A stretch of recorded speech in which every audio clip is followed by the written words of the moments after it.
ബഹ്റൈനിൽ golden residency വിസയെക്കുറിച്ചുള്ള സമഗ്രമായ വിവരങ്ങൾ നൽകുന്നതിനായി ഔദ്യോഗിക വെബ്സൈറ്റും ഹോട്ട്ലൈനും ആരംഭിച്ചു. ഈ ഗവൺമെന്റ് പോർട്ടൽ വഴി ഗോൾഡൻ വിസ ലഭിക്കാനായി അപേക്ഷിക്കാമെന്ന് അധികൃതർ അറിയിച്ചു.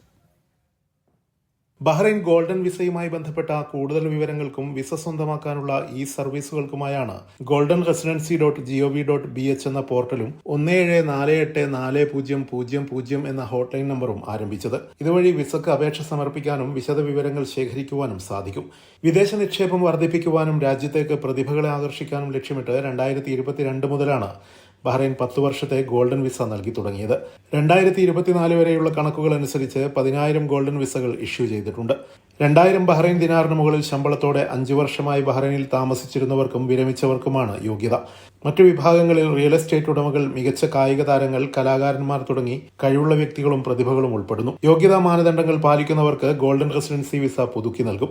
ഈ വിസ ലഭിക്കുന്നവർക്ക് സദാസമയവും ബഹ്റൈനിൽ നിന്ന് പുറത്തു പോകാനും പ്രവേശിക്കുവാനും സാധിക്കും. കൂടാതെ ആശ്രിതരെ സ്പോൺസർ ചെയ്യാനും കഴിയും. ബഹ്റൈനിലെ ആദ്യ golden visa Lulu group chairman MA Yusuf അലിക്കാണ് നൽകിയത്.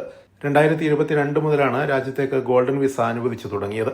Siraj Pallikkara, media 1, Bahrain.